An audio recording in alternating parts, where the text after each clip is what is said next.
Okay, good morning. So today we're going to move from cinema to the other great mass medium of the 1920s and 1930s, which is the wireless or the radio.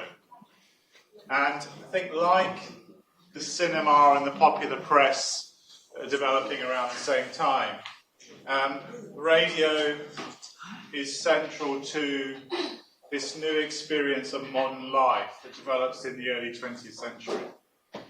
And this is the much more mediated experience of social life that the mass media brings. So people's relationship to the social worlds around them are being mediated by the cinema, by newspapers, by radio. So it's part of this broader transformation towards more mediated social worlds that obviously have accelerated into the present period. So radio brings new forms of entertainment, new forms of diversion into the home. And we'll see that radio, as it develops in Britain, is really a domestic technology. It's a home-based form of entertainment.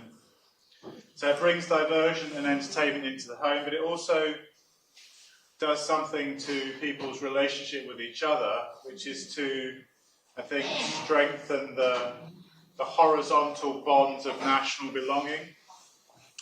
So people are, as it were, horizontally feel themselves, I think, much more part of a shared national culture through the way radio speaks to them as part of a community of listeners. So it's bringing entertainment, but it's also doing something more profound, which is, I think, rooting people more strongly in a kind of shared national culture.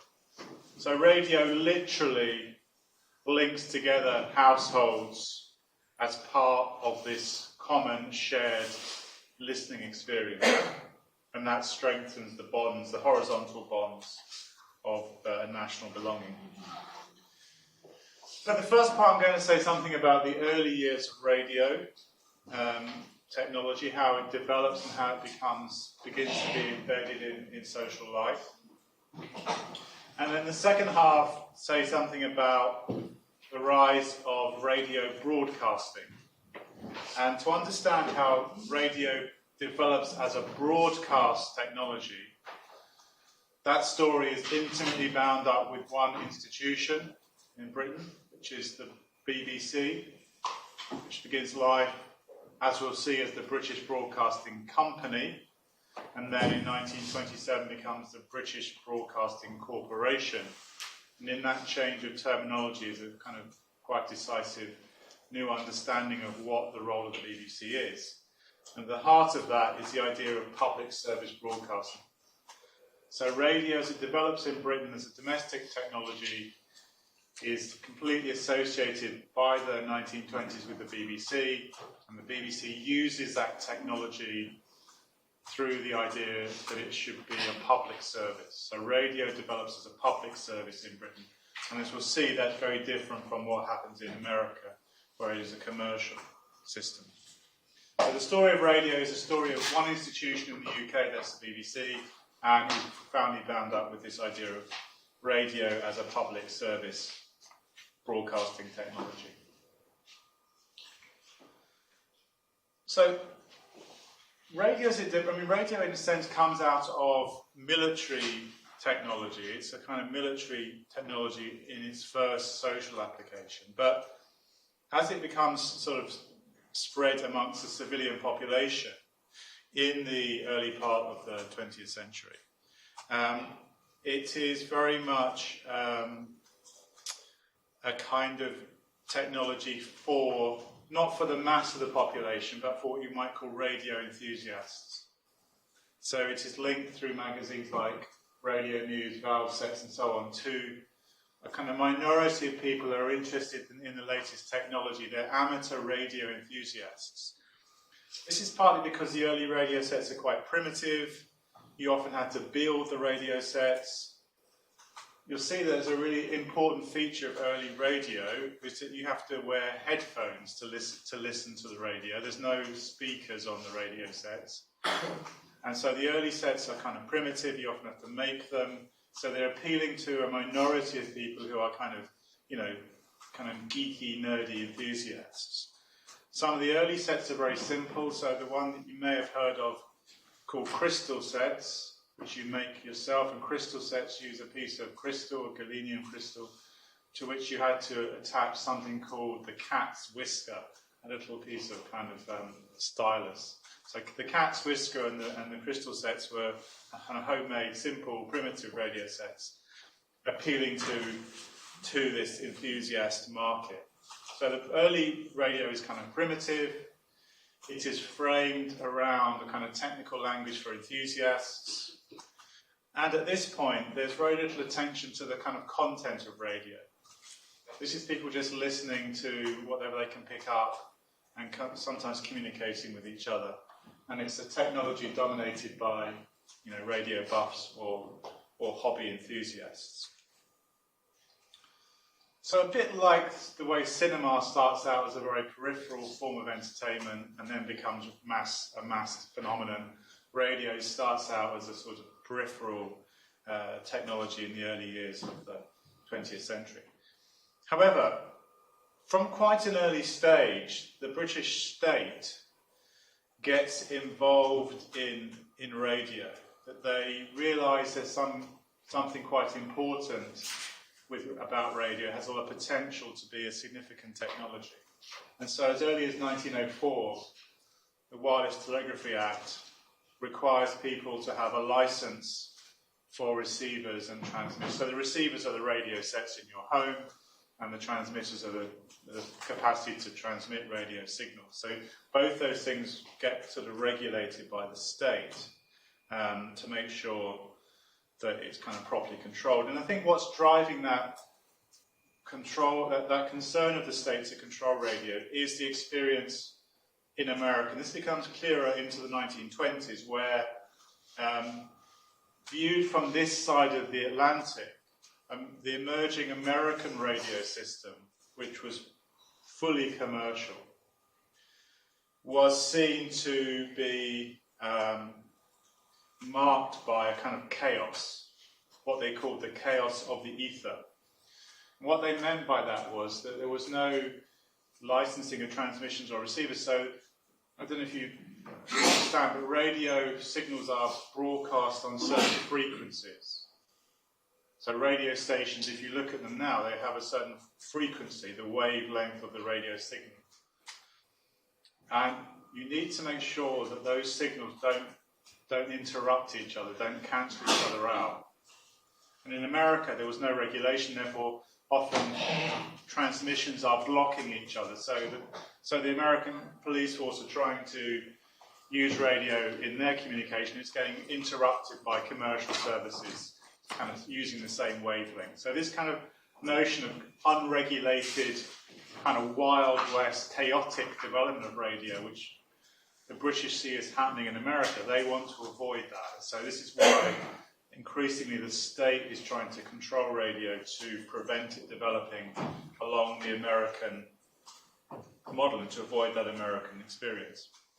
So one of the things that the British state decides to do in the 1920s to control radio and to make sure it doesn't become chaotic is to ask the post office to kind of take charge of regulation. Now, the post office is chosen because the post office is involved with running the postal system, which is seen as a form of communication. So it's in charge of an older kind of communications industry, the postal service. That's why the post office is given the responsibility to look at this new technology of radio. And what the post office does is to encourage the radio manufacturers, people making the wireless sets, to merge and form a monopoly of manufacturers, and then to give that monopoly of manufacturers an exclusive license to broadcast. So they encourage the creation of a monopoly, and that monopoly is given the monopoly right to broadcast. So only one company in Britain in 1922 is able to broadcast radio services. And that company, formed out of the merger of the manufacturers of radio sets, becomes known as the British Broadcasting Company. So the British Broadcasting Company is formed out of amalgamation of radio manufacturers in the first instance. And that manufacturing monopoly is then given the exclusive license to broadcast content, broadcast radio in Britain.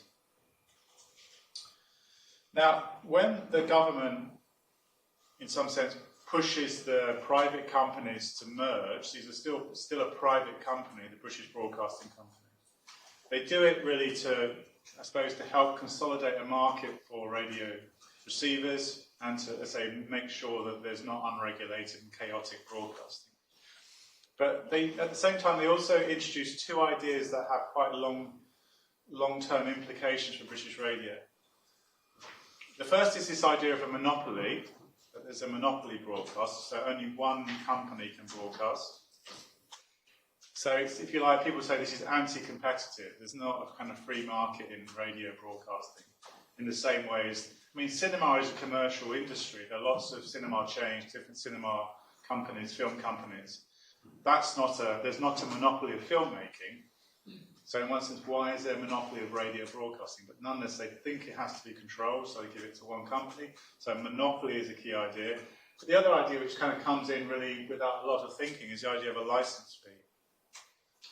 So how does this company make money to produce programs? It makes money by, A, selling wireless sets, but also it makes money through being able to get people to buy a license to listen to radio. So income from a license fee is introduced as a way of funding this new company. So some people see a license fee as a sort of tax on listeners, but it's a source of income for the new British Broadcasting Company. Now, at this point, both monopoly and license fee are not really freighted with kind of big political connotations. They're just sort of pragmatic solutions to the need to get this kind of new company up and running. But there is in 1925, so 3 years after the British Broadcasting Company is formed, a parliamentary attempt to give a more sort of political rationale to this monopoly situation in radio. And the Crawford Committee is a kind of key moment in elaborating fundamental principles of British radio broadcasting. What Crawford recommends is the very strong support for radio as a public service, and the notion that it must not be, it should not be a commercial system. So the possibility of radio being a commercial system in Britain is killed by Crawford in 1925, and that decision, I mean, carries on really. There's not commercial radio in Britain until 1972. So for 2 generations, the Crawford Committee has ruled out commercial radio in Britain. So it's a profound decision that they take about the future social uses of radio. So they reject commercialism in favour of something else, some notion of public service. Now, in developing the idea of public service, the Crawford Committee also, yes, so this is its argument. Sorry, just to elaborate. The United States system of uncontrolled transmission and reception was deemed as unsuitable for Britain, and therefore broadcasting should remain a monopoly controlled by a single authority. The governors of this authority should be persons of judgment, independence, free of commitments, men and women of business acumen. So that's the sort of justification for the monopoly of resisting a kind of commercial model. But also they suggest that this new, that the BBC, this body, should be sort of re-engineered a little bit as it takes on this monopoly role. And that it should be converted from a private company into something called a public corporation. A public corporation for the Crawford Committee was a kind of entity that acted as a trustee of the national interest. So it's acting as a public service in that sense. It's designed to act not in commercial interest, but in the interest of the whole country as a public. So that's what a corporation in one sense is. But a corporation is also different from the BBC being a kind of department of state. So it's not, the BBC, the corporate's not saying the BBC should become the government broadcasting department, which happens in some other countries. You know, state control of broadcasting, particularly in Eastern Europe, was a feature. The state is the broadcaster. It's the official broadcaster. So they're not saying that. They're saying it should be independent of the state and be a public corporation. So a public corporation is independent of the government, but draws authority from the state at the same time. So it gets authority from the state because the government is involved in appointing its boards of directors. So they are sort of partly political appointments. I mean, this is obviously an issue at the moment with the BBC and Trump because some of the governors are political appointees by Boris Johnson and have a particular kind of agenda. Anyway, nonetheless, but it's always been the case that at least some of the board of governors are politically appointed. So they're sort of linked to the government, but they're not in the government. So it's a particular sort of arm's length understanding. And it's really important to understand. So the BBC is not the government broadcasting company. It's not the official broadcaster, but it is sort of somehow connected to the state through the way the governors are appointed. So it draws authority from the state, but is not part of the state. People would see this as a kind of form of British pragmatism, that is sort of a middle way compromise between a fully commercial model and state control. So it's sort of between the two. It's definitely not commercial, but neither is it fully state controlled. So it is a public corporation. So this monopoly broadcaster is being imagined by Crawford to be a public corporation acting in the national interest and thinking of broadcasting as a public service. And that idea is put into practice in 1927 when the British Broadcasting Company, private company, is turned into a public corporation, the British Broadcasting Corporation, formed in 1927, and it has as its first Director General a man called John Reith, who'd been the managing director of the British Broadcasting Company, the private company. Now, Reith, as we'll see in a minute, is absolutely fundamental to the BBC's early development and in fleshing out what public service broadcasting is, what it means in practice. And Reith, develops these ideas in the mid-1920s in a book published in 1924 when he's still working for the private company. So that's Reith on the left. A book called Broadcast Over Britain, which is a vision of what public service broadcasting should be. And Scannell and Cardiff say that the BBC is very active in its own self-definition. It's active in giving a kind of intellectual and practical rationale of what its role should be. So it's not being told by the government what to do, it actually kind of formulates its own vision of what a public broadcasting corporation should be and what its mission is. And its mission is specifically, as Reith understands it, to develop something called public service broadcasting. So in many of the commentaries upon the BBC and the ideas of public service broadcasting, there's often an assumption that Reith's personality colours the kind of idea of what public service broadcasting is. And it is true to say he is a very formidable figure and has leaves a huge impression on the BBC. So one of the many things that's striking about John Reith, and that's a caricature of him on the right by the cartoonist Lowe, is that he's physically very imposing. So he's a 6'6" tall Scot, so that's even taller than I am, that's huge. Scottish, son of a Free Church of Scotland minister, which means he's rooted in Scottish Presbyterianism, which is really, to simplify, is a sort of very kind of doer, no nonsense, no fun kind of version of Protestantism. Free Church of Scotland, very, very keen on Sunday observance, no having a nice time on the Sabbath, very sort of enforced in the Free Church of Scotland. So quite an austere kind of religious background, physically imposing. He's also quite a craggy individual. Can't really see it in the caricature, but he gets wounded in the Battle of Loos in 1915 in the First World War. He's in the front line and he gets hit in the face by what he thinks is a cricket ball at first, and then he realises it can't be a cricket ball because the Germans don't play cricket. In fact, he's been shot in the cheek. So he's got this kind of craggy scar on his face. So he's a kind of formidable-looking figure with this very strong kind of moral vision of the world. Now, one of the things that's quite important about Reith is that he has a view of culture and of leisure that's quite close to elitist views that are very dominant at this time. So we talked about F.R. Leavis early on in the module. Leavis's idea that culture is high culture, really, And, so he's talking about great literature, classical music, the avant-garde in the arts and so on.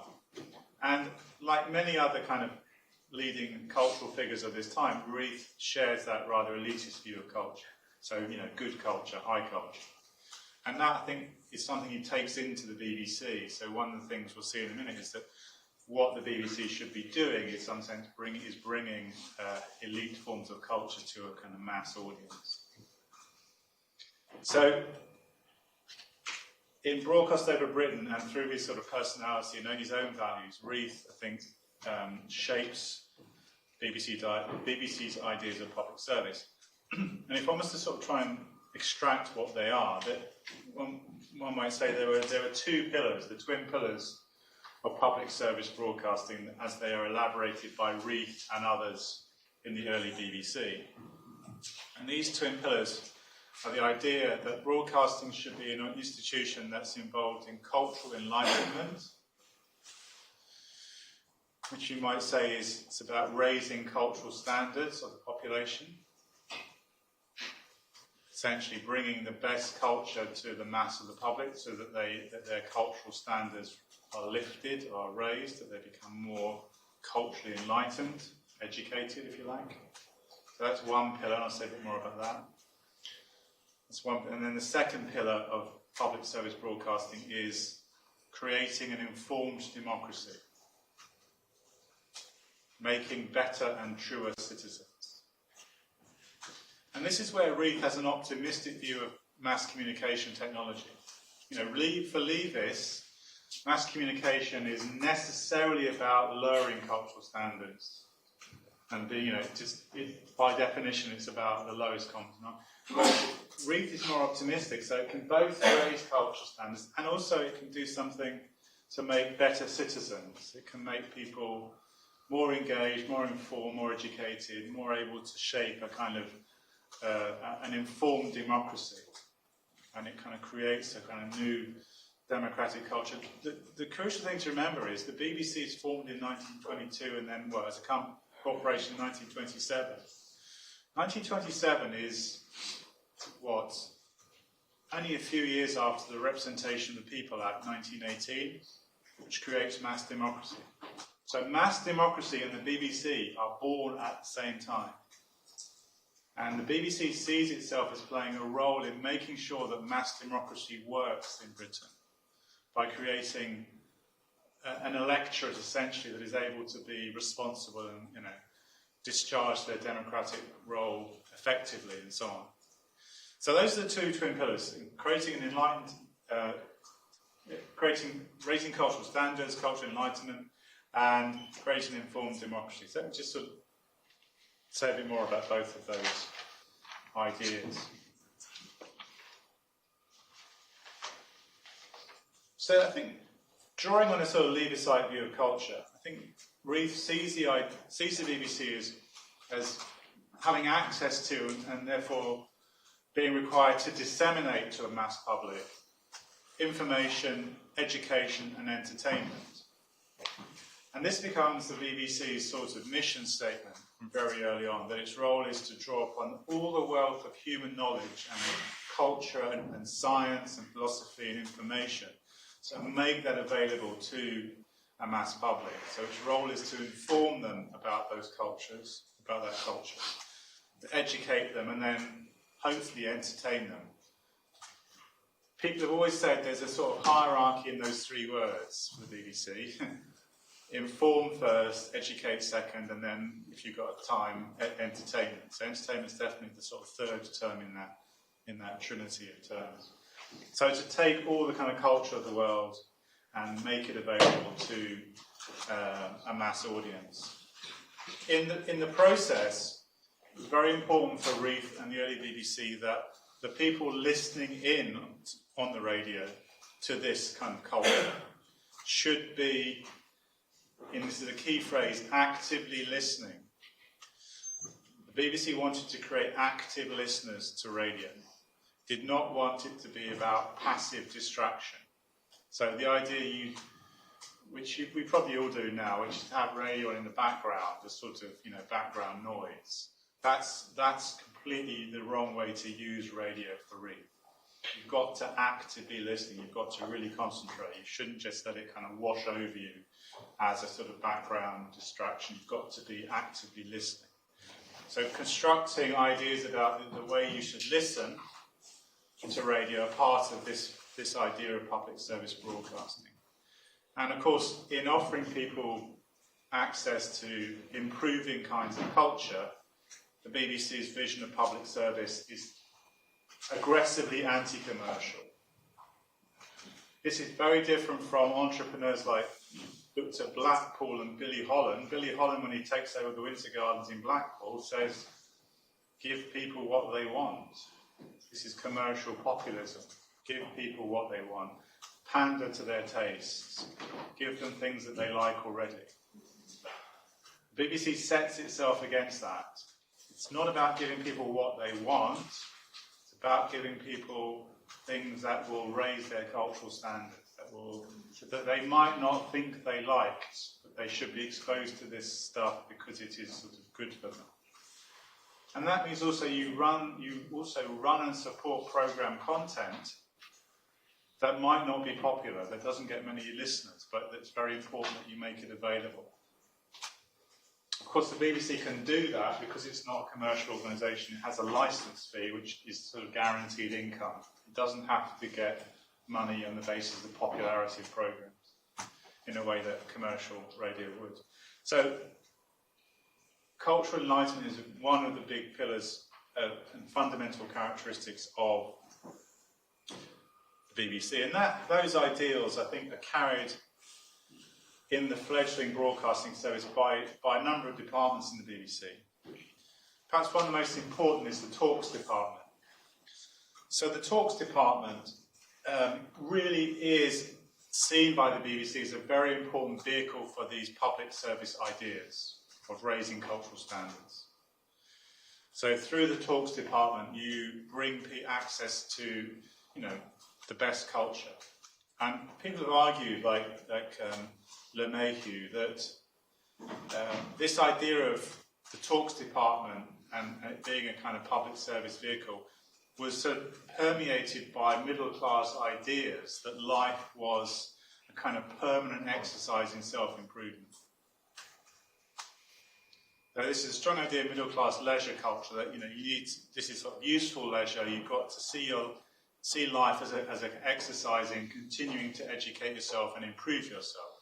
And that there's a sort of middle-class ideal that is being promoted by the BBC.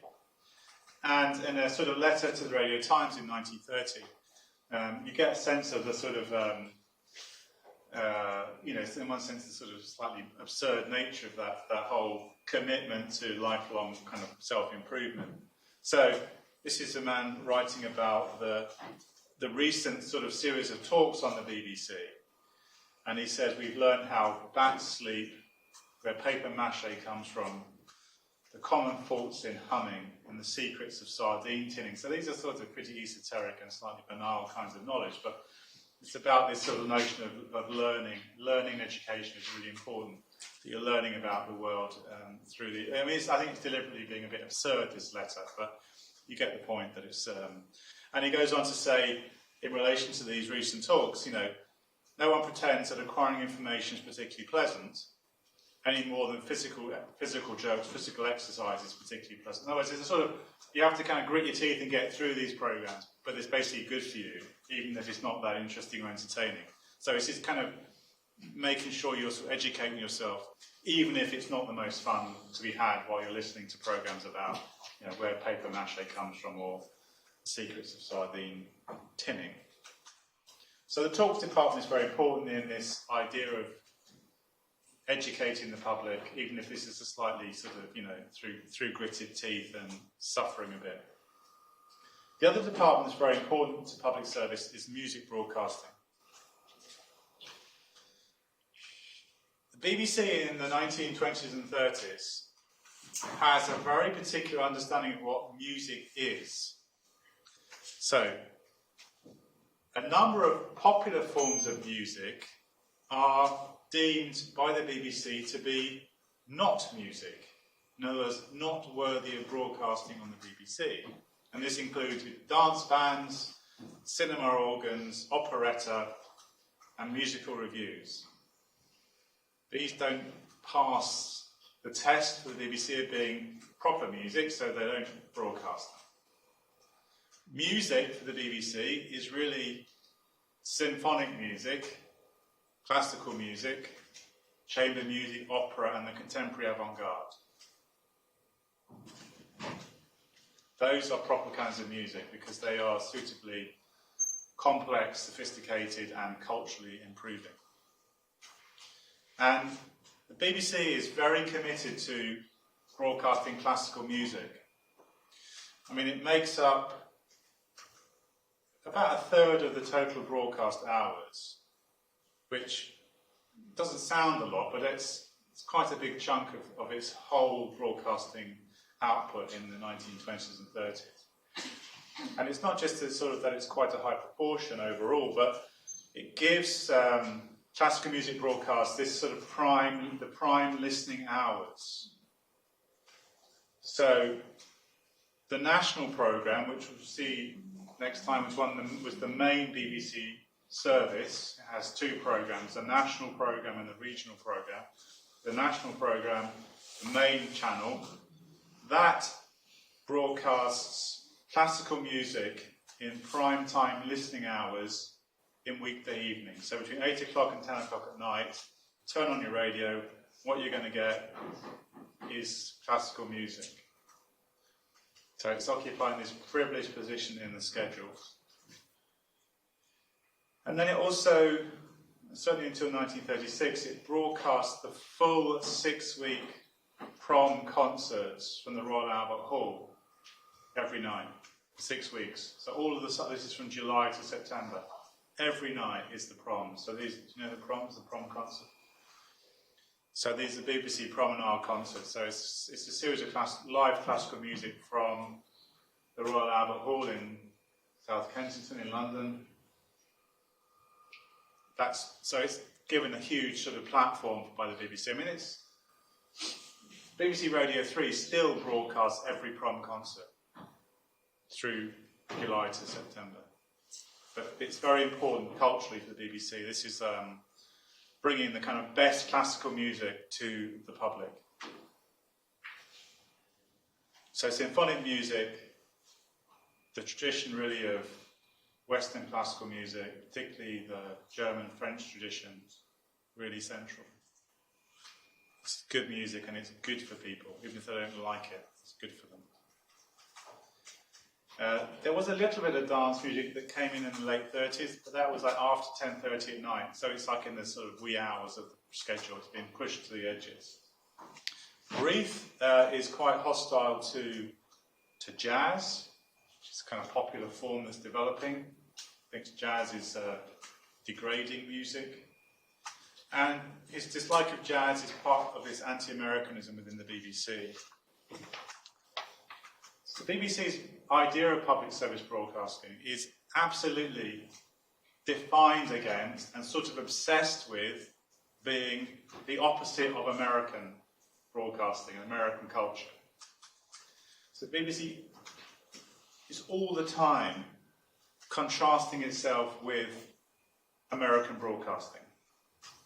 It's separating itself from American radio, but also other products of American mass culture, so American popular music and American cinema as well.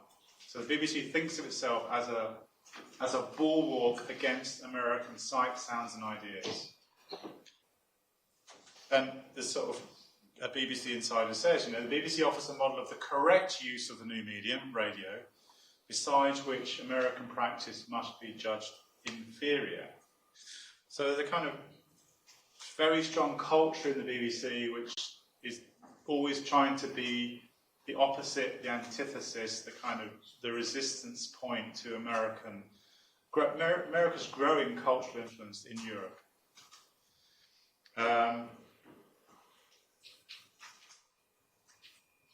And one of the manifestations of that anti-Americanism, if you like, or the resistance to American cultural power, becomes focused on what's called BBC English.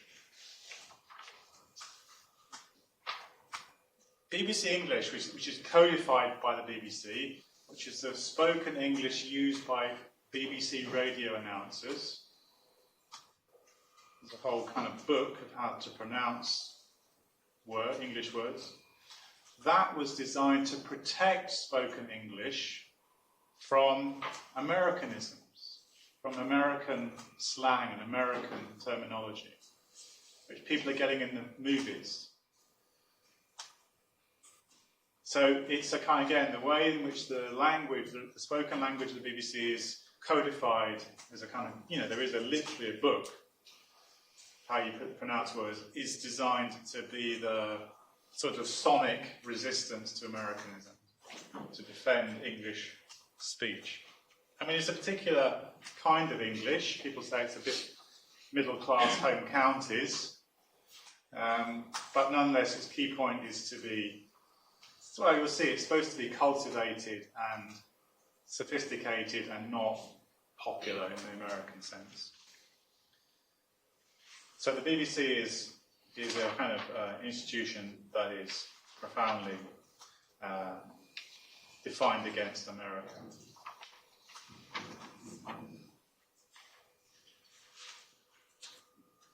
So that's something of the kind of cultural ambitions of BBC, the first pillar of public service broadcasting. As I said, there's a second pillar that's very important. The BBC, and Reith in particular, understands that there is a problem for democracy in the early 20th century. So mass democracy is a new phenomenon, and there's a worry that modern societies are characterized by social fragmentation. People are living in cities or suburbs, they're sort of disconnected from their peers, from the other people, and there's a worry that they're therefore sort of this idea of the lonely crowd. People are, modern societies break all those traditional bonds that tie people together in traditional societies based on face-to-face contact. Modern societies and modern cities fragment social life, make you sort of isolated from other people. And the problem with that for social commentators was you then are vulnerable to being wooed by demagogues, by populist politicians. People see the rise of fascism in Europe as a sign of the way modern people are isolated and therefore get drawn towards extreme solutions to sort of solve their isolation and connection. So, if you don't integrate people into kind of shared cultural values, they're going to be drawn to political extremism. And so the role of BBC for Reith is to create a kind of common shared democratic national culture. You give people things that they share with other people and give them a sense of belonging. You integrate them into society, into shared values, and that's what radio is supposed to be doing. knitting together this shared kind of set of cultural values. And the BBC then sees itself as playing a crucial role in modern democracies. So it's ensuring that people feel integrated into modern democracy and that they are responsible citizens that don't end up supporting political extremism.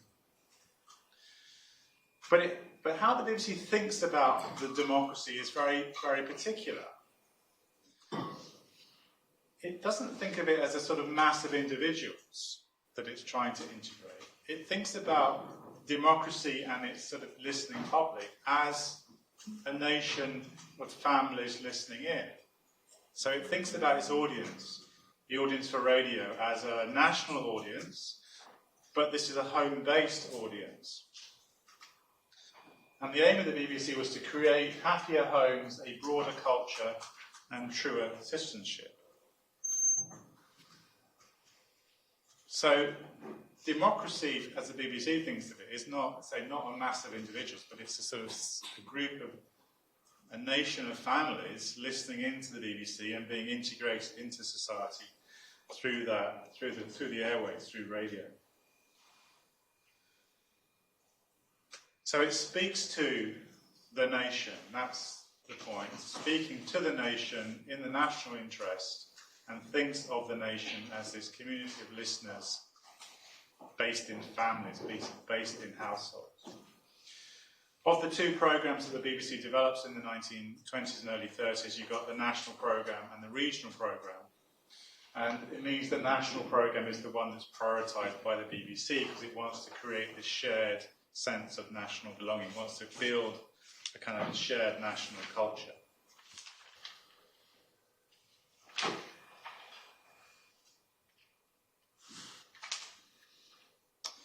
Now that meant that it develops programs that are designed to kind of create this integration of a nation of families. So it kind of creates, first it does two things. It broadcasts national events. So it gives people a sense of belonging to these national events by broadcasting things like the Trooping the Colour, which is the monarch's official birthday, which is a sort of ceremony in central London, but by broadcast, which not many people can see. If you've got to get to central London to see it. So, by broadcasting that event, it turns it into a national event and makes people feel part of this shared kind of ritual around the monarchy. So you can sort of wave your Union Jack at home to, you feel like you're part of this event. Or it broadcasts things like the Lord Mayor's Banquet. Again, this is in the City of London, quite a localised event really, but it turns it into a national event. So it takes existing kind of rituals and gives them a kind of national reach by the way it's covering them on the radio. Similarly, it turns quite localised sporting events into national events. So from early on, the BBC does a live outside broadcast of the boat race. So the boat race, which is the race between a boat crew from the University of Oxford and the University of Cambridge that happens on a stretch of the Thames near Hammersmith. So a very localised event in itself. By broadcasting that, you turn that into a national event. It becomes a landmark in the broadcasting year. People look forward to the coverage of the boat race, and it creates this sort of shared experience. People are all tuning in to listen to the boat race. It broadcasts the Grand National, which is a horse race in Aintree in Liverpool. Again, makes it into a national event, and it broadcasts the FA Cup final, the football. So of course you can go and watch the football in Wembley, but that's only like whatever it was, 100,000 people. It makes it into a national event. Everyone's tuning in. So these are programs that create this sort of shared national experience, the shared experience in common, and they do it then also through emphasising that they're speaking to people in their homes. So often there's a kind of lot of, not so much these events, but there's a kind of domestic tone to the way the BBC speaks to its listeners because it assumes they are listening at home. One of the things the way BBC thinks about radio, one of the things it creates then is a kind of new experience of the public sphere in the home. So, events in the world, in the public sphere, like a football match, get experienced in your living room. And so it's bringing together the private sphere and the public sphere in a new relationship. Particularly this notion that you experience the world in your living room. You hear the voice of the king, you hear the football match. The sort of world, the noisy world comes into your living space, and that is a new experience of the public sphere in the domestic, or it brings the private and the public together in a new way, in a very immediate way. In a way, of course, which television a bit later on also does. Television brings dramatic events of the world into your living room, and that, I think, changes that relationship between the public and the private.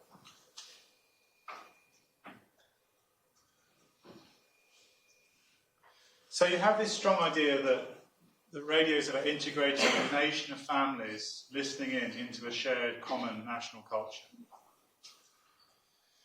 That idea of the BBC as a national broadcaster speaking to a nation of families is then extended in the 1930s to the territories of empire. So in 1932, the BBC creates the Empire Service, which is now the World Service. Now, the Empire Service is very important to Reith because the BBC is quite a young organisation in the early 1930s. It's only 5 years old. And it's trying to establish its kind of credibility and authority. And so Reith takes every opportunity to associate the BBC with events or organisations that are going to give it some prestige or some authority. And one of the things that happens in Britain in the 1930s still is the marking of Empire Day, which was the 24th of May, Queen Victoria's birthday. So this is a national event, Empire Day. It doesn't happen anymore. And so Reith wanted to associate the BBC with the celebration of Empire, but so he kind of links it with that. But he also develops the idea that it should create a new programme where the king, as then was, speaks through the radio to his public through the BBC. And out of this comes the idea of the Christmas Day broadcasts. So the Christmas Day broadcasts are very important. The BBC, they're about aligning it with monarchy, and it fulfills this idea of the king and the BBC speaking not just to the nation, but these are king's speeches broadcast on the Empire Service to the territories of empire. And we'll see, we're going to look in the class in the second half at the Empire Service and how the BBC thinks about empire. But essentially, the idea of you've got the idea of the families of the British nation, and then the families of empire, the sort of partner nations of empire, as one big happy family, essentially, being linked together through the magic of radio and sharing through things like the Christmas Day broadcasts. At the same time, this is when you get the idea of monarchy being reimagined as the royal family, sort of domesticated. So you've got the king as head of the royal family speaking to the national family and then the wider family of empire and commonwealth. So the kind of familial logic that links all these bits of the country and the empire together through the airwaves.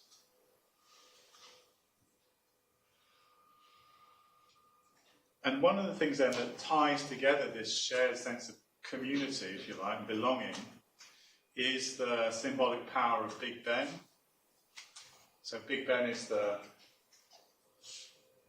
bell in the famous clock tower in Parliament, Westminster Bridge. So Big Ben is the bell. It's the heart of the kind of heart of London. It's where Parliament is, sort of seat of political power. And obviously, it chimes every hour. BBC decides to broadcast that at the beginning of many of its broadcasts, particularly on the Empire Service. And so he says, the clock which beats time over Parliament is heard echoing in the loneliest cottage in the land, and beyond that, across the empire. So the sort of chimes of Big Ben, synchronise everybody in the country and in the wider empire around the heart of the kind of mother country, as it were. So it's a kind of it's a sound that communicates that sense of connection and belonging.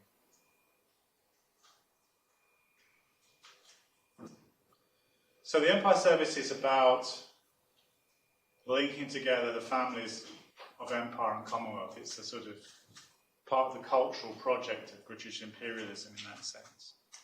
And a lot of it is about broadcasting from the centre outwards. So London's the heart of Empire, and it broadcasts outwards. BBC also, though, begins to develop services in the territories of Empire, which allow the subjects of Empire to speak back, as it were, to London. And one of the programmes that is part of this process by which Britain's imperial subjects in the colonies are able to kind of express their own experiences and to kind of talk back to the metropolis, talk back to London. It's a programme called Caribbean Voices, that ran from 1943 to 1958. And this is really a programme that was produced by a woman called Una Marsden and showcased sort of programmes which are of interest to Caribbean listeners, so listeners in what was known as the West Indies. So this is the English-speaking West Indies, so Jamaica, particular, Trinidad, Tobago, and so on. But it would also often showcase Caribbean writers. So it becomes a very important space in the BBC for a generation of quite famous Caribbean writers, West Indian writers, people like Derek Walcott, V.S. Naipaul, George Lamming. I mean, Walcott wins the Nobel Prize for Literature. I'll show you a clip of him in a second. But it's a space where there's a sort of where there's a recognition of Empire, and Empire voices get to sort of speak back to the mother country rather than being just talked at. I'm going to play you then, just to end this first half, show you a clip of Caribbean voice. Well, it's not Caribbean, it's sort of proto-Caribbean voices, because this is from the war.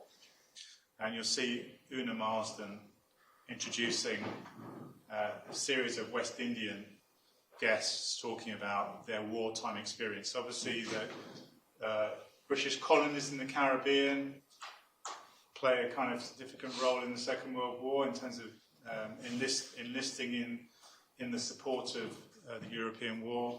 And this clip, it shows you various people talking to Caribbean servicemen about their commitment to serve in the war.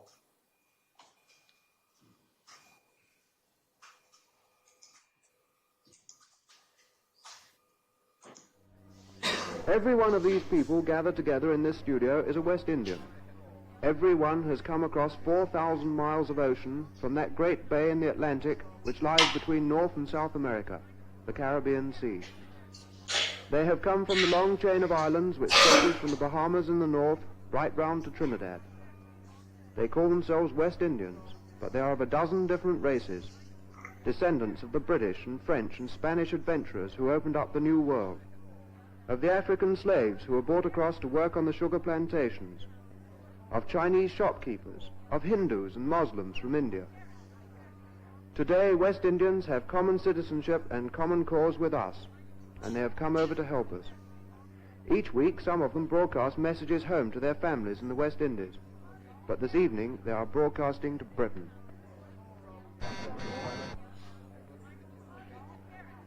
What, please? We're all ready for you, Miss Marson. Thank you, Tommy.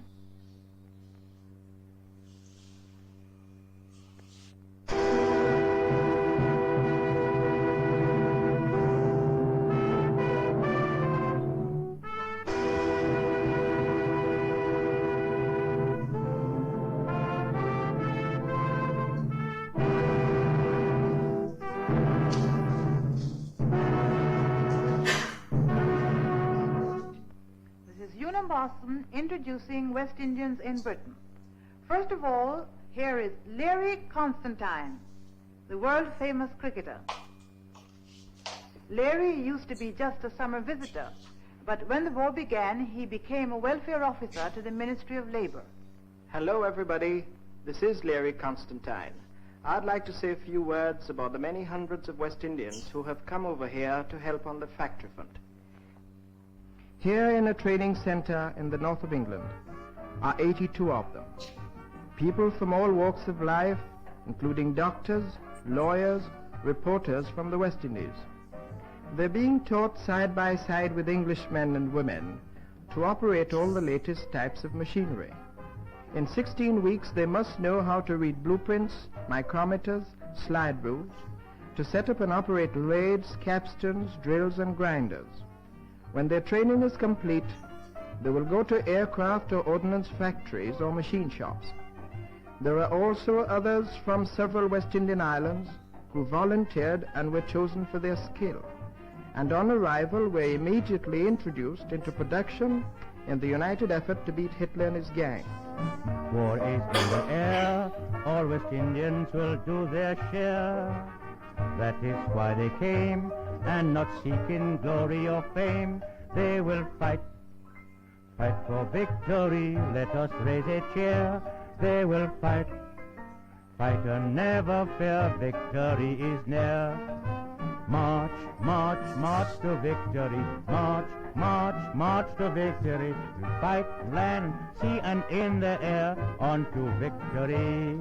These men are gaining knowledge not only in the wide field of engineering, but in the workings of the British trade union system.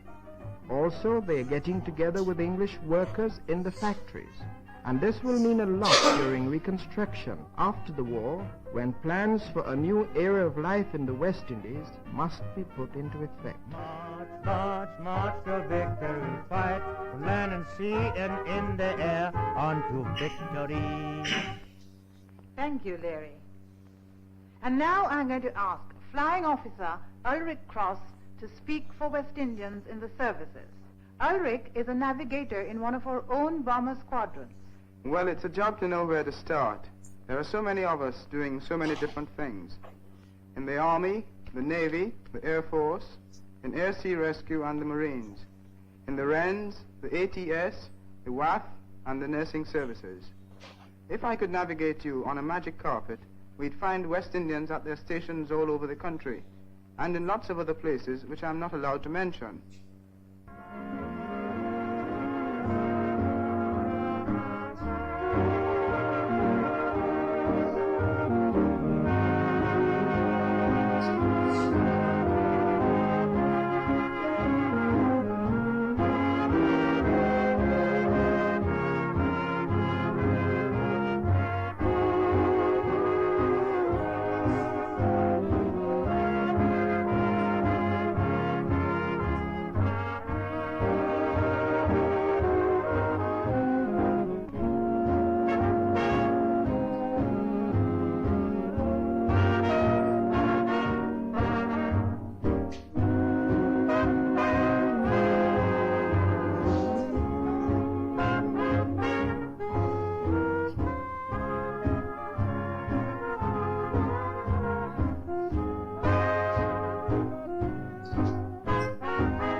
Okay, let's have a 10-minute break and we'll come back and talk a bit more about Empire and radio.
You're not choosing if you agree or disagree with the reading, you're just saying just do it.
Okay, we're going to do a couple of things. In a minute, I'm going to get you to look at the reading by short extract from David Cannadine, talking about what empire means, or meant to him as a young boy growing up in Birmingham in the 1950s and 60s.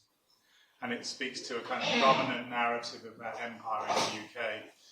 And then we're going to look at, I'm going to play you some clips of Christmas Day broadcasts and get you to think about how the BBC is kind of imagining empire and maybe what the problems with that are. But it struck me you might not have a very good sense of what the British Empire was at its peak. Its peak is the 1920s through different stages. So obviously there is the mother country in the middle, Britain, and the early colonies, obviously Virginia, named after Queen Elizabeth, 1607, 1703.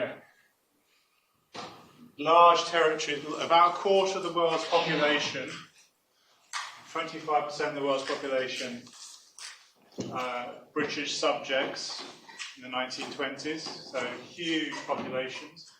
Obviously the biggest, most important is India, most sort of profitable territory of empire, biggest population, and then you've got the places like Egypt, South Africa, Canada, Caribbean here, early colonies, and then you've got other white settler countries like Australia, New Zealand. So kind of vast geographical territory, and this is what the Empire Service is trying to kind of knit together in this kind of shared British-centred imperial culture. Another representation of it.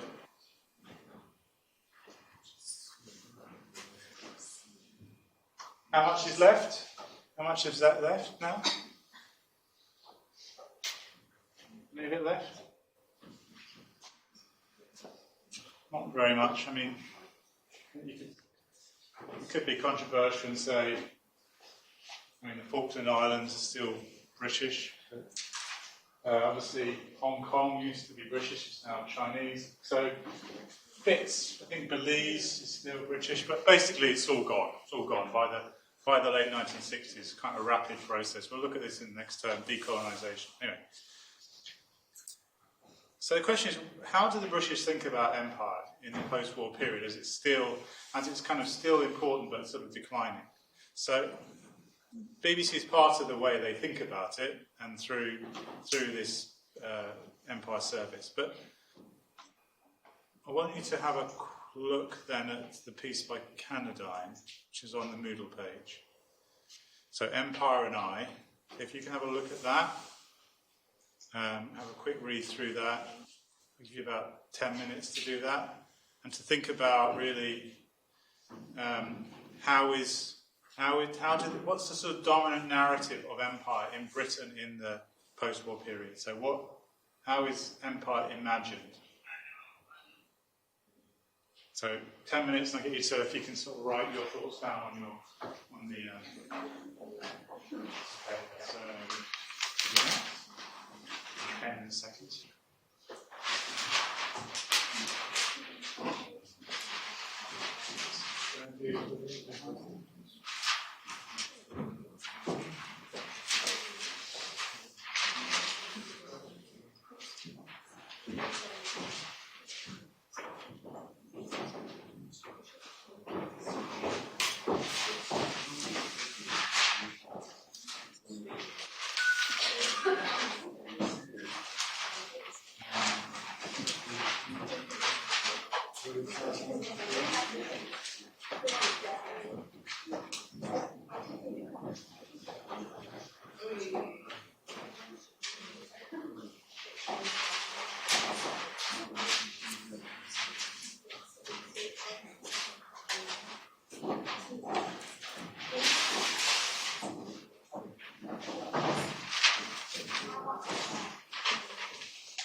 Okay, how do you go on with that first questions? We're going.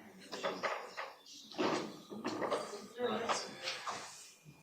La La Land, cutesy, amazed by vastness, more intellectual, closer to the felt. Yeah, okay. Why is he putting a La La Land? Okay. Yeah, exotic. Yeah, okay, interesting, good. What have you got? Right, post-war British view of the empire was contradictory. While the empire was in decline, society still used rituals and symbols to maintain a sense of, what are those rituals? What are the rituals that they use? How is empire felt for him? What's any examples of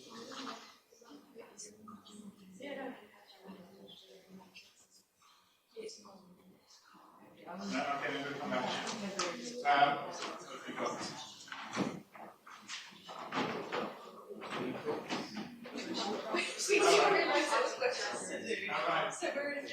What do they apply to again? A number of dimensions to it. No, it's just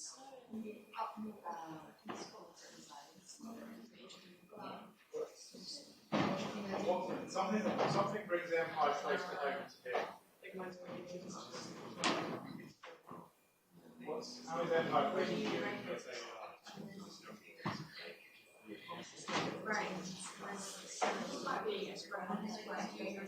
Yeah, so the school, there's a map in the school, and they follow the Queen's royal curve. What about things that come into Britain from empire that are very good? The food. We've got lamb and butter from New Zealand, tea from India, chocolate from Nigeria, coffee from Kenya, the empire is the main source of food. Britain doesn't want self-sufficient. Importing from and taking resources from the country. So you see it on the label on the food, so it's very present through those food industry. Thoughts on how else is empire?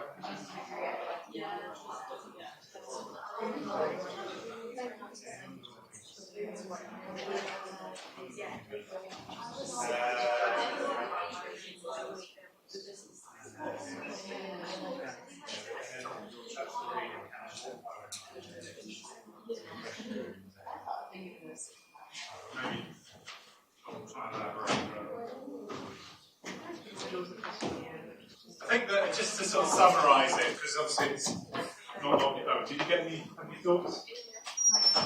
How did you empire?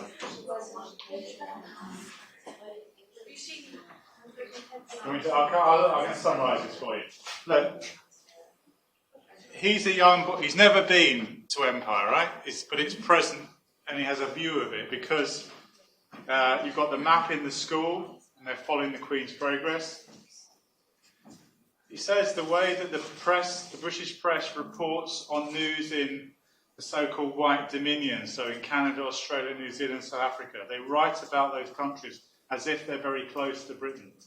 He says the British press reported events there as though they were domestic news. So it's very much the sort of, particularly those white dominions, the white settler societies, are seen as very close to Britain, the sort of imagined landscape. But the other way empire is present is through the food. So apples from South Africa, coffee from Kenya, chocolate from Nigeria, tea from India, lamb and butter. So you, on the back, if you look at on the back of tins now or produce now, you can see where it comes from. When I was at junior school, we had a map and we brought in the labels of tins and we could see where they had come from. This sort of international trade in produce from empire that's coming back to Britain. So Britain is not self-sufficient food. It's very reliant upon empire to provide it. So there's So the stuff that's in your kitchen cabinet connects Canadyne to the empire. But there's another thing. The final sense is this is about the kind of, I suppose you might say, the kind of marvels of empire. What are the marvels of empire? He's talking about engineering. So building the Suez Canal in Egypt, the Aswan Dam on the Nile. So it's the kind of engineering achievements of empire. This is the sort of modernizing power of empire to transform the colonized countries, which is seen as a kind of British triumph in this period. So he ends up by saying empires seem to be good and friendly and big and strong. So it's kind of benevolent view of empire as a kind of good thing. That's the sort of dominant narrative. And you get a sense maybe in the way in which the BBC Empire Service thinks about empire that's not a million miles. So I'm going to play this clip and then play you another piece of tape. So this is the Christmas Day broadcast from 1949.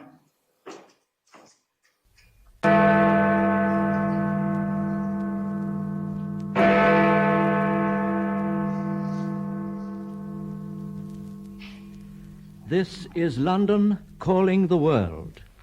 At 3 o'clock, His Majesty the King will broadcast a Christmas message to the Commonwealth. For the next 60 minutes, we invite you to girdle the earth with us and hear the story of a Commonwealth Christmas. Our guide is Howard Marshall.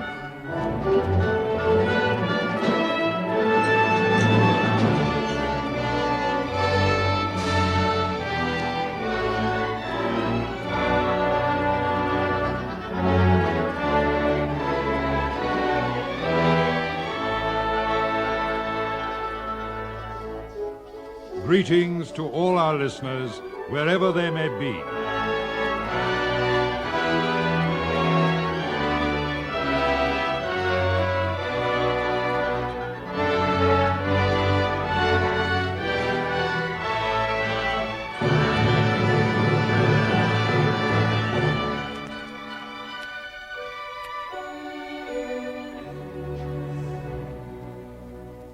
This Christmas, perhaps more than ever before, our thoughts in Britain are with our friends in all parts of the Commonwealth overseas. We thank them for their wonderful faith in us through all the darker days of the war. We thank them for their generous gifts, and Christmas of all times is the time to remember them. But most of all this Christmas, we are thinking how much nearer to us those friends have grown. Year by year, the links between us have grown stronger, just as the distances have grown smaller. Even now, while we're speaking, Commonwealth planes are flying and Commonwealth ships are at sea with parties of our mutual friends aboard, neighbors who are crossing the world as our fathers might have crossed a county. So, just hold that in your head. So I want you to think about how then empire is being imagined in that broadcast. I'll go back to the questions.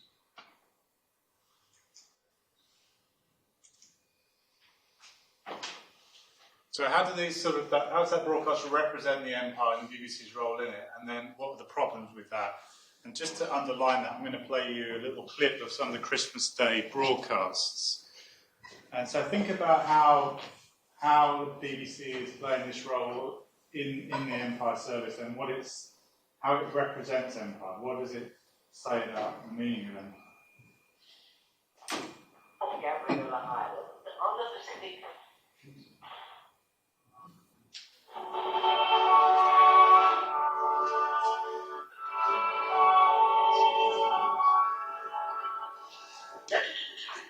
January 1933. My dear sir, yesterday was the best Christmas I think I ever spent. The Empire broadcast arrived here at 6 a.m. Out of bed I got, slipped into a warm coat, threw sticks and paper into the fireplace, turned on the radio and waited. Almost immediately I heard the chimes and the clock strike 2 and the voice London speaking. You who are in the old land cannot imagine what it means to those of us in some corner of our far-flung empire. The English voice, clear, cultured, unhurried, seemed like the voice of a friend who's been a long time absent.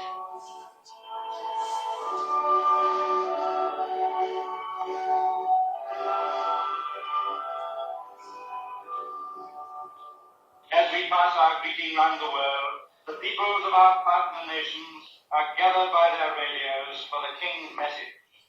London calling the Empire. London calling across the oceans and continents of the world. London calling Newfoundland. Christmas greetings to all in isolated places this Christmas Day. A special greeting to the 6 members of the Oxford University Ellesmere Land Expedition, at present in winter quarters at Ita in Greenland, and at this moment the most northerly British subjects. London calling the village of Ilmington, Warwickshire, England.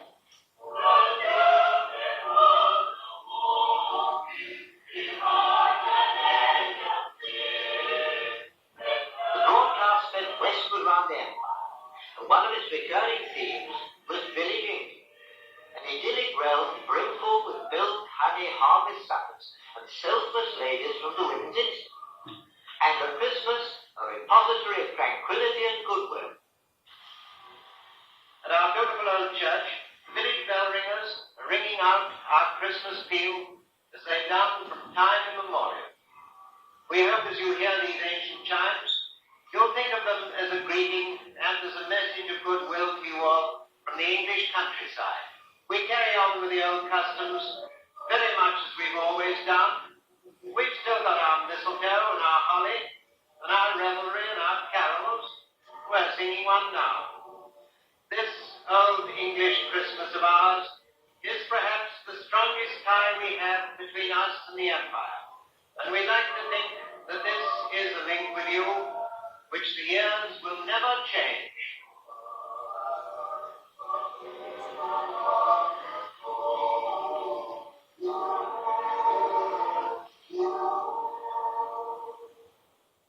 And the empire over, every true blue Briton and his family were doomed to replicate the mother country's village Christmas. How delighted I should have been to hear of Britons in Papua scoffing cassowary, in Fiji consuming shark, in Africa elephant. Tend to worry a bit turkey. Always plum pudding. Up here in Darwin, we're in the middle of the wet season. The grass is beginning to sprout and mosquitoes are getting bad. It will soon be getting dark, and most people up here will be having their Christmas dinner after the sun goes down. In spite of the heat, we keep to the old custom of turkeys and geese and the good old plum pudding, backed up with plenty of ice cream and salad. Thank goodness it's Boxing Day tomorrow so that we can have a good lay-off. The Aborigines have done about as well as anybody with magpie geese, fish and cracked cooks in the cold. They're sitting around their little fires now, playing their didgeridoos, picking out the measure for the song. Candidates for the broadcast were legion, and suddenly Broadcasting House became a genial giant squid. Tentacles everywhere. This is London calling the Alpen Farm, Constantia, Cape Province, South Africa. London calling Joseph August Havana, whaler on an island near Christmas of New Zealand. London calling George Roberts, toll collector at the Liverpool Kingsway entrance to the Mersey Tunnel. Where in the world would it strike next? Okay, so how do those broadcasts represent the empire? So just try and have a little think for 5 minutes, just from what picture you have of how empire is being presented, and maybe what is the problem with the way that is being done. So 5 minutes on that.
Okay, so how is empire represented?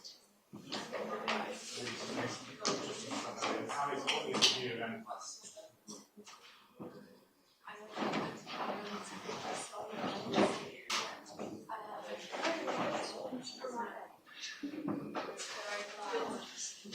Yes, proud. So benevolence, optimistic. What's the phrase? What's the relation between different countries being portrayed? Britain and these Commonwealth. That is about the linkages, so the kind of shared connection. But also, what's the phrase about? Don't call them colonies. There's a more phrase. Sorry? Well, Commonwealth, yeah, it's a bit more. Are these equal countries? They're not equal, but they call them the partner nation, as if it's yeah, so it's sort of an optimistic view of this sort of family and our partner nation. Okay, good.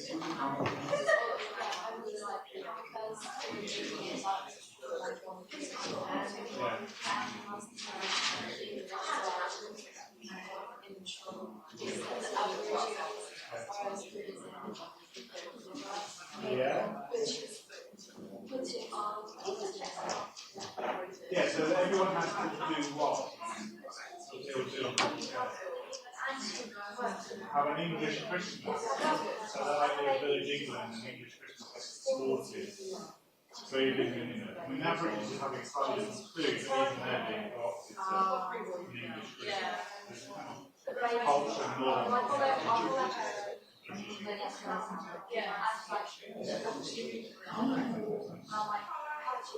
Any thoughts on how is empire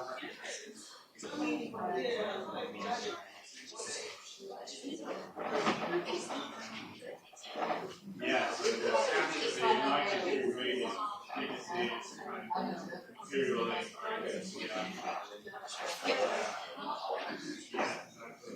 harmony and community harmony. Ignores the inequality. Yeah. so it's a benevolent group.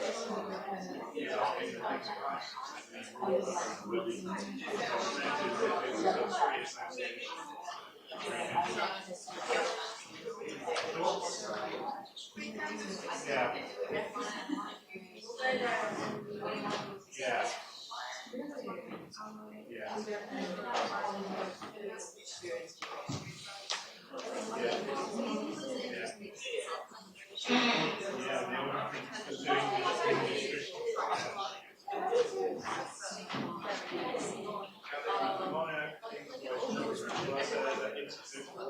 It says that it is a giant swing.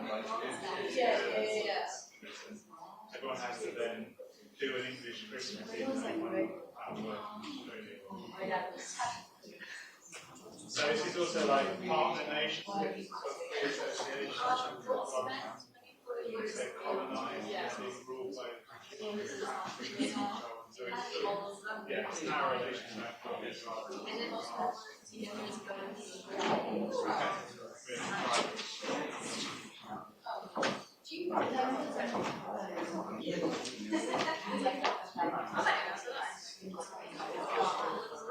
So you get, just to summarise, you get a very sort of benevolent view of empire, BBC linking together these countries that are partner nations, all having to sort of perform an English Christmas, nothing really on that they're not independent countries, that they're colonies, they're being taxed by Britain.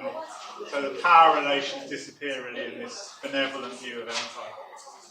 Okay, next week, in the second part of next week, we'll talk about the essay. If you want to think about your essays next week, so we'll do some essay prep in part 2.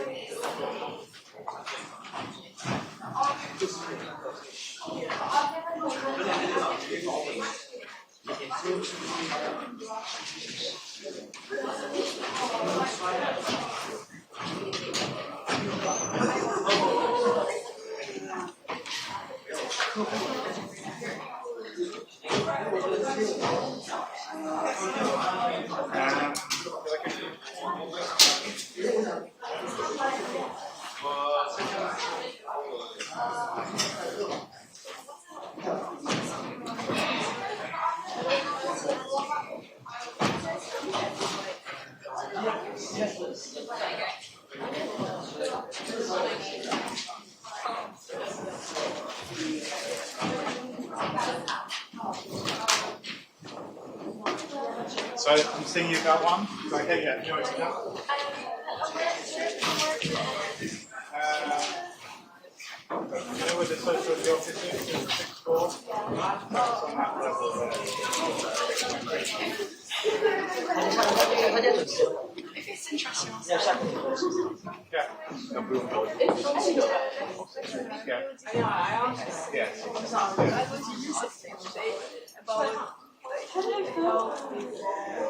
Yeah, sure. Yes, that's fine. Yes, yeah, we're getting on in the class.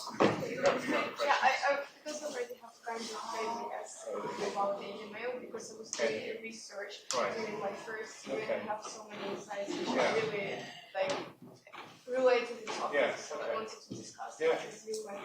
Okay. After next week. Yeah, next week. Perfect. Great. Cheers. Bye-bye. Hi. Hi. Thank you.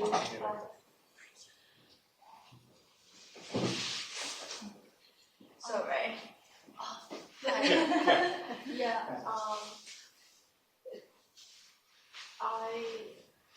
I'm just wondering, I'm asked to questions very politely. Yeah. And because recently I'm applying marketing from grants in Birmingham and Edinburgh. Yeah. So I just asked. To be a referee, is that what you? Yeah. Yes, that's fine. Really? Yeah, if you drop me an email and then, Okay. and I'm happy to do that for you. Yeah, because I applied marketing and I know you are really professional and enjoying marketing. Sure. Yeah. So let me know, because usually if you tell me who you're applying for, then they will write to me when you've applied to write the reference normally, but send me an email and then. Okay, I will. Yeah, I'm happy to do that. Yeah. Thank you. You're welcome. You're welcome. Thank Okay, you so cheers. much. I love you.